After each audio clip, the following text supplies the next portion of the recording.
you are attending an NSAA Coaches Convention, please make sure you're clear. The feet are out of the aisle. You are securely fastened in your chair.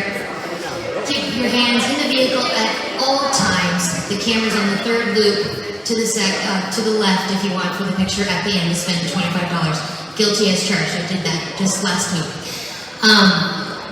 Welcome! Are we ready to enjoy the ride of the oral critique? Wow! Okay. I think you're all just you're so petrified to know. Everybody, do the big roller coaster ride. Woo! Okay. That's all I have right now. But it's kind of like, I just went to Worlds of Fun last week, so that's kind of how we kind of came up with this. But Taryn did the amazing graphic work from the beginning of the ride, and just talking about the directions that they give, and how do we as judges going into the oral critique, how do we prepare our demeanor? Isn't that great? Taryn and her Photoshop work. Everybody, Taryn in general, everybody. We wanted to break it down into 3 different parts. And so we're going to take the roller coaster ride, and first we're going to talk about the judge's demeanor. So that's getting ready for the ride, you're getting ready to walk into the room and share with these kids your thoughts, your ideas, your vision, giving them encouragement and whatnot. And then we'll go into the actual ride, and then following that we'll do the wrap-up, what just happened. So we'll start up there, and then Taryn, do you want to speak to the judge's demeanor? Yes, so thank you, Carrie. So when a judge walks in the room, the first thing a team notices when they're all situated along the side, hopefully, you can hear a pin drop because their attention is so focused on the judge, is just what's the vibe? And I think that this was covered in maybe Jennifer's slides just a little bit, but we just kind of want to expand on it. So when the judge comes in, even if it's a show, which we'll talk about later, like what happens if you don't understand a show, what then? Very positive, very uplifting, making sure that, you are, what you have written throughout the show is you're ready to talk about. And so then we go on to the power of we. You guys see, you want to be your way. But just the energy overall, like you said, and the power of we. So one of our kids love, and I love when a judge comes in, and it's kind of like a mini workshop, right? This is like 3 to 5 minutes. We know the judges under the wire. I have, as a coach, have prepared my kids to stay silent. And they know that they are only to speak when spoken to, because we only have a short amount of time, right? It's not that they're petrified of you. Sometimes, I want you to know that they've been coached to say, unless the judge asks you directly, Sheila, tell me more about that part, that this, then they can respond. Or it's just, if they want to give a positive feedback, they just say thank you. And that's literally, there's 2 to 3 words as a coach that I tell my kids they can say is thank you, judge, or thank you for that. So just so you know, going into that, if we don't respond, if we're just sitting there like, we may be enamored by your beauty or handsome intellect as well. I don't know what that, but it's mostly because we've been said, we only got these people, we want their awesome input at that time. So coming in with the power of we, some of our most powerful critiques have been like, I wonder if we just took this scene and did this, but it's we, not, I wonder if you did this, or I felt, and really working on that pronoun of we just really gives it togetherness. Let's work on this together. Or how about we do this? And they feel like the students already assume, wow, this judge is really invested. Granted, please don't get caught up on if you're saying, oh my gosh, you said I there, this sounds so selfish or so, self-centered. That's not what it is, but just really more about we. We're here to do this, let's work on this together. So. And one thing that I think that helps teams out is in the back of a judge's mind, like how can I help this team improve? So whatever it is, if it's something super tiny, like just this one actor dropped the end of their word and they need to fix it, or if it's something large, like this scene, like the template was like all the way down, like you took my attention away from what was happening on stage so I could start writing, you pulled me out of it. Using those statements, and Carrie, when we were kind of planning for this session, talked about judges that came in and the immediate we put she and her cast and crew in the moment of like, okay, this judge is in with us. They want to help all of us improve, and now we're going to work on something. I remember when I was at Norfolk, Jared coming in and saying like, hey, what about this scene? Can you just get up here quick? And I know that that's early in the season. It's not something that you typically would do at like districts, or we don't have a role critique at state. But something like, hey, let's work through this scene. Like, it'll take 30 seconds of my 3, 4, 5 minutes with you. Let's just work this out. What if you did this? Or what if we did this? You know, those types of statements. And it was like that judge was really invested in the show, and they wanted to help us improve some piece of our show. Yeah. So yeah, judge on what is shown. So we kind of, Brad and Sheila kind of spoke on this. It's just like, oh, you know, we did Quasi. We never really had this comment, but we did Quasi a few years ago. Oh, you know, I've seen this show done, and some elements that I really liked about what they did that I think you can incorporate into yours, which that's great, but that might be more of a sidebar conversation with the coach, because typically when those bigger decisions are made, it comes from the coach, right? And especially even with characterization. And so basing it on what has just been presented. You know, these kids have done their best with what they have with the story that they wanted to tell, and basing it off of, you know, when we do shows, we have different themes that we go along with that, and we tell the kids, are we carrying through the theme of the show in this way? And if a judge comes in, I saw this more in a comical sense in a previous show, or 2 years ago I judged this at state, which then already the kids are like, oh my gosh, the show's been to state, and they like the one at state, that was better than, do you know what I mean? And so just making sure, and I think they all have good intentions behind that, but just judging on what you have just seen and sharing it in a moment with the kids. So if you're looking at prepared questions, so if there would be a time when you judge that you would be interested in just asking the group some questions, or asking a specific lead or the director or whoever a question or two, here are just some that Carrie and I wrote down that we think would be beneficial. What is a specific character's motivation? Like, why did you do this? And if they don't know, then that could maybe be a greater conversation for the group. These are also great if you run out of things to talk about. You can always ask a question. What is the general theme or mood of the show? Again, opening it up to the group, to the director, to a specific actor or actress. Is there a scene that you'd like to work on? Let's break it down. I would love anything. As a director, I would have loved any kind of breaking a scene down or anything, because that's like some really extra help that you get on that specific part. And if you as the judge are seeing it, chances are maybe the director knows it too. And so those are great conversations. Or what are you trying to make your audience feel by watching your show? Okay, so you want your audience to feel super uncomfortable during this specific part. I think it fell short a little bit. Maybe if we were to, you know, rework this part, or come in at maybe you crescendo with your action or your vocal qualities, you know, something like that. I feel like that could be something that would improve the show, or, you know, things like that. But I think having just like 4 or 5 prepared questions in your back pocket that you can pull out and say, you know, to fill space if you need to, or just if you are genuinely curious of why something happened within a show, or you don't understand something, or something fell short. Yeah, like these are just I feel like these are safe. If any coach disagree out there that's like, wow, this is kind of getting a little too personal, but I feel like these are very good questions. And again, I mean, if we look at the ballot, which I know we haven't pulled up, but there are specific questions to that too. So if you ever fall short on what to ask, on the ballot, those are actual questions, they're not statements. So feel free to ask those if you need clarification, and they're timing. There's timing questions within that section of the ballot. I will admit, my second year when we were, as Jan Brett's, love her, let's all take a moment, Jan. But we were sitting there, and it was a conference, and she's like, so tell me, where's the climax of your show? Okay, yes, it was Godspell, I just want to let you know that. But anyways, she's like, where's the climax? And all the kids are like,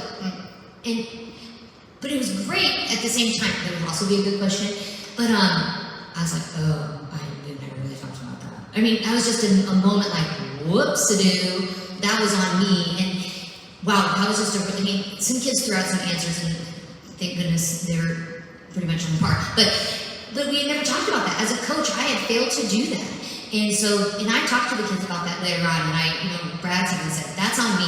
I never even, I don't know why it didn't cross my mind, but at that time, we all know that the rise of all of that stuff and how that builds up to that. So obviously that's a very good question too, but asking those questions does help with the critical thinking of just the overall aspect of the show. Are there any other questions out there from coaches that you feel like you've had that asked by a judge that you felt were great, or are these pretty much, you feel good about those questions? Good, because they can't ask any other questions, just so you know. Those are only 5, so I'm joking. All right. Next slide, yep. Go back. So experiencing the ride. All right, coaching moments with positive feedback. So it's being specific. So I took down a comment that Brad had said, real quick. The group that just stands like this, we all have that group or that person, and so we've tried to start something out positive, and Sheila kind of led to this too, but wow, in that one moment, I see when you were on stage right and that song's going, and you're really referring to the person who's just standing like this. But how can I frame that positively to say this is a moment that needs to be fixed, that group, to say, you know what? You know where you're supposed to be on stage, which is great. There's the positive, right? How can we help fill that space? You're there. How can that look different? How can you position your physicality? What is your face doing in those moments? And helping them think about it as opposed to, why are you guys just standing there? I missed that part. But making sure that you lead it with a positive. The kid that always has the arms attached to their their elbows to their sides, when coaching, they do it all the time. I'm like, I love how I can totally see that you're trying to be invested, and I love how you're doing your arms. I said, but feel free to make it even bigger.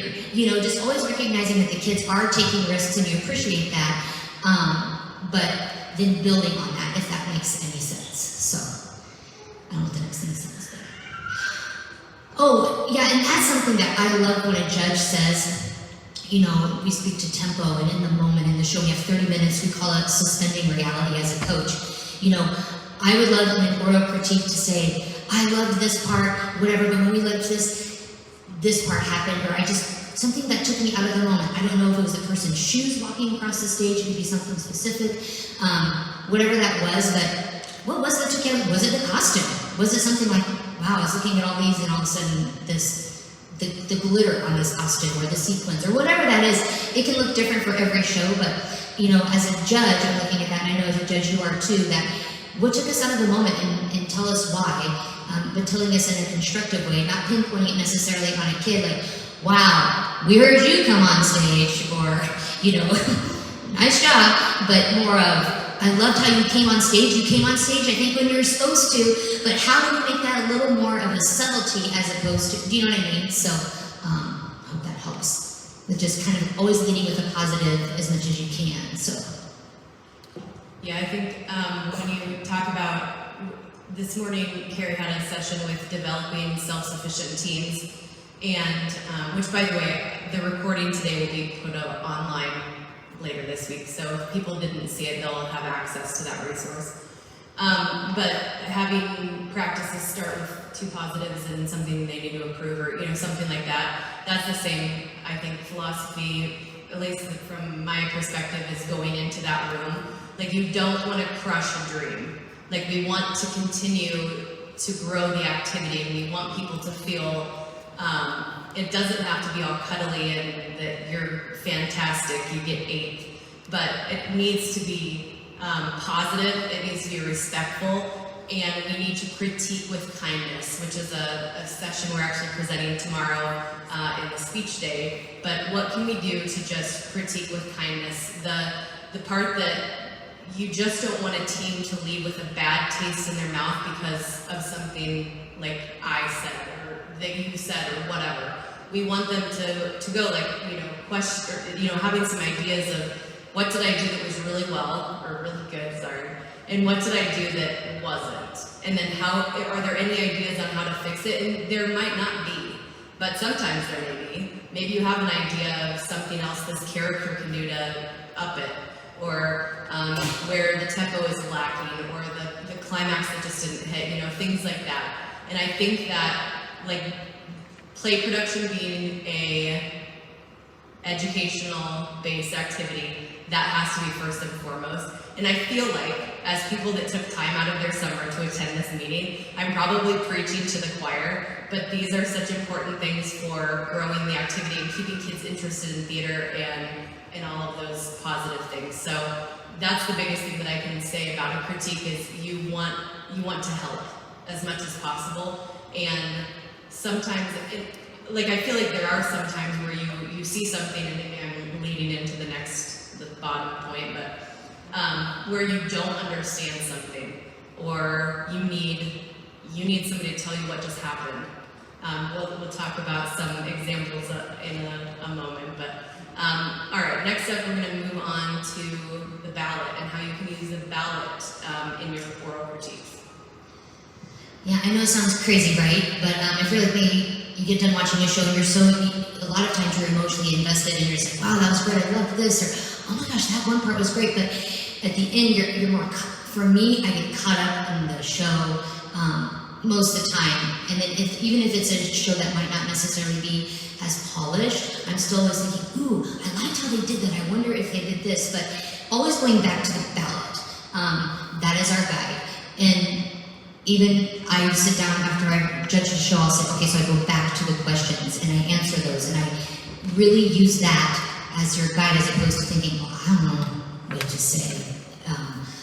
I'll just tell you what happened, or wish you can a little bit. But just more, I don't know, it's just kind of hard to say. Just look at the ballot, find out what are the two areas. We have timing, we have voice, we have characterization, we have ensemble, and we have that fifth one. That's really good. And so you could say, out of these 5 things, I found your strongest on this ballot. Your characterization was on point. There were moments that I just felt, whatever that looks like. And because of your characterization, your timing just fell into place for me and things moved well. And, the area though, although when they're doing a comedy piece, sometimes you can do comedy. You don't necessarily, you wanted to be able to just look at what the character is. You don't necessarily, I know it's important to be heard. I get it. I totally get it. We preach it to our kids. You can say that in every critique to my children, and I will never say, oh my gosh, because we always work on volume, right? But a lot of times, we know volume is an issue. These kids go in a different space. They don't know how loud to speak. We tell them to project. They know to project. But even in just their physicality, you pretty much, hopefully, if they have strong characterization, you're going to understand probably what they're trying to imply. But if their voices, if you could be louder, I understand the way you move across the stage, but I'm not understanding the words that you're actually saying to actually make that character, obviously, if you understand what the person's saying. But do you know what I mean when I'm trying to say? We know that voice is part of that, but picking out 2 of the strong things from those 5, and then you can go into the overall presentation, but and then one of the areas that they can work on. So. Yeah, and then what does it boil down to? The characterization, timing, maybe those are the 2 things that need to be improved, or did they have an ensemble / chorus? If they did, was it good? If they didn't, don't tell them that they have to have it. Just judge on what you have seen. If it's something like an idea that you have, maybe that's something that you sidebar to the director later on, or something like that. If it's something that is significantly, I don't know, even if we all see shows every once in a while that maybe there was a comment that shouldn't have been in there, maybe someone wasn't dressed the way they were, but to walk into a room and tell an actor or an actress that they look like a prostitute, or something like that. That's literally from a situation this past year. Those aren't okay comments. And so if you do have a comment to tell someone about, hey, maybe when your actress bent over, maybe they need to have a little bit more support in the chest area. I think that that's okay, because again, you're helping them to avoid embarrassment, things like that. Just the other piece on that, and this didn't come up a ton this past season. We do have students with accommodations, speech impediments, insulin pumps, just physical disabilities on the stage, unless you know for a fact that that specific student was just saying a lisp to say that as their character. That might be something to keep on the ballot for the director, because then if it is that case, then maybe the director could know like, hey, the kid can't help it or whatnot. Typically, as judges, if there is an accommodations request of some sort, you'll receive a piece of paper that says that it's like an official letter from the NSAA, and it kind of breaks down like what the accommodations are, why that, so that it remains a fair playing field. Yeah. Could we include the exchange students in that too? Yeah, that's a good idea. I hadn't thought of that. Oh, their accent needs to be consistent. Well, they're from Portugal, so. Yes. Yeah. And again, like if that is something that you might have a question on, again, it could be for the director, and then the director, but if you're unsure, like I sure wouldn't take points off because this student was speaking with that accent or whatnot if you're just not sure. Comparing shows that you've seen in the past, we don't know the budgetary constraints of each show that is seen. They may not have an expensive costume budget or set sound lights, etc. So those are also things that we can just, comment about what we've seen. Like, what did you like about what you saw? What could they do to improve? What can, maybe adding something little here or there, might be helpful. Yeah, I was going to create understand the show. So this happened to us at districts a few years ago, and I remember it clear to this day, right? But the judge walked in, and the judge was looking at the judges and trying to the paper, and was like, "Well, that just happened." And I remember I was just like, and the kids are like, well, and whether that was just an outward, it's just being aware of what you're saying out loud, and that's what we talked about before the ride, making sure when you walk into, and you might easily, we've seen the shows, right? The shows that are just like, and that's okay because these kids are just trying to tell a story just like everybody else, right? But coming in with those prepared questions that were on that previous slide, if you truly don't understand a show, it is okay to ask those questions, just to say, help me understand, what is the general theme that you're going for in this show? I mean, that's a very much more safe question than like, well, that just happened, or I'm so confused by that. So those are common sense. Does that make sense? Are you still what I'm stepping in? Okay, I just want to make sure. Whereas, like, we have a critique, like, a person who shall remain nameless, Jeffrey Horner, who came into our critique and was just like, oh my gosh, this is a few years ago, this, and this, and the kids were all excited and invested and just gave us positive feedback. But the kids want to be picked apart, and when I was getting ready for this, and I talked to Taryn, I texted alum and to my own kids, what do you want in an oral critique? And they're like, they want nitpicky, but they don't want it like, but they want to get better. At the end of the day, the kids want to get better. We want to get better. And the kids will never remember like, oh, is that the judge that left and then realized he was the last judge and had to come back and tell us more? And I'm like, yes, that was him.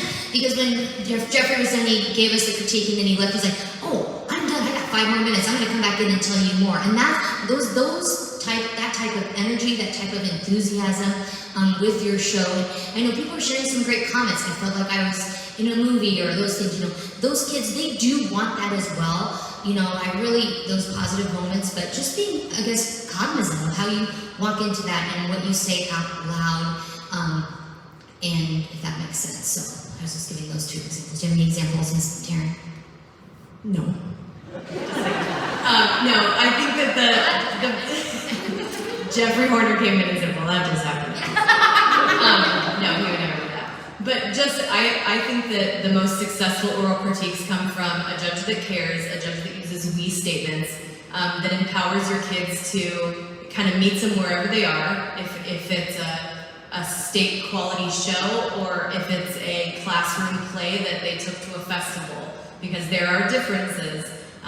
But like, what was good about that classroom play that made it to, a festival or whatever, and how can they improve? What can they work on within their class to further their show?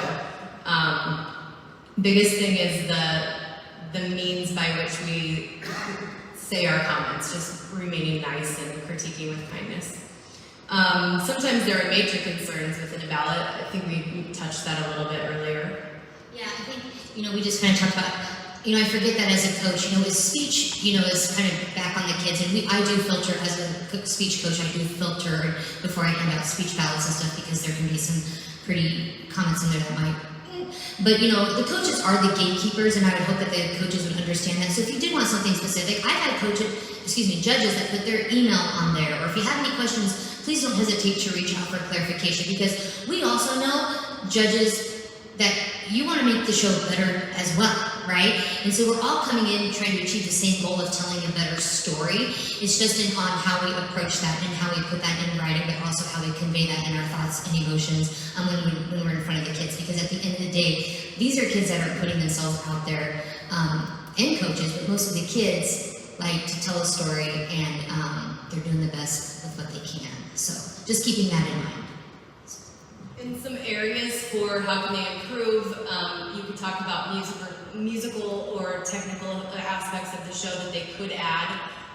You could talk about developing the characterization. You could talk about Brown and Sheila's session from this morning, which was about action, reaction.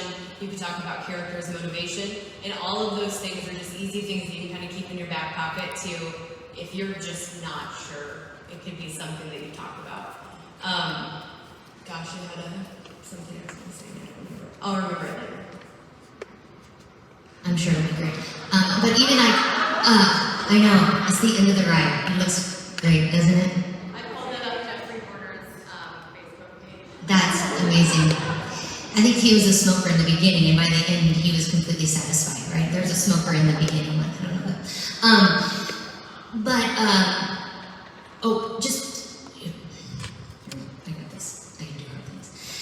Just keeping the E's up here. We talked about the end of the ride. So the 2 E's. We're here to encourage, okay? And then most importantly, educate and empower. I know that's 3, but empower. Okay, I'm just going to be honest. I know it's empower and educate are both good things, but it's really empowering. Giving these kids an oral critique is this quick mini session on how can I give you like 2 or 3 things for you to work on for the next time you do this show, right? I mean, even on the district level, and I like how AJ spoke to that, keep in mind, don't put anything heart-wrenching on the line, like, well, this happened, and, if you're the district judge, and so, too bad if that doesn't work out for you, but more that keeping a mindset of where they are, meeting them where they're at, and that they walk out of that door feeling like, okay, some action steps. Okay, I can do that. Or next time at that rehearsal, we're going to try this. And so helping those kids walk out feeling, okay, I'm taking risks and this is okay, but then also I can do this to be better. Have you thought of it? Oh, okay, that's fine. Okay. But like Taryn also said, kindness matters. And I know we're hitting this really hard, and like Taryn said, that people took the time out of their day, and we're kind of preaching to the choir, and we make it sound like where these oral critiques are like, rah, rah, rah. They're really not. But these are just ways that we can still continue to keep better. If we're not trying to improve ourselves as coaches and judges, then we're failing our kids who we are expecting to continue to grow and improve as well. So just keeping a positive mindset, and then you too. After a roller coaster ride, you can look like Taryn, all buff and ready to go and conquer the world. And then the direction, when Taryn's talking about the director connection, I love, like during a festival or a competition, I don't try to talk to the judge, but afterwards, when things are done, or if that email's on there or whatever, I always would love to get more feedback. I'm always eager to learn more and be a part of the educational process for theater and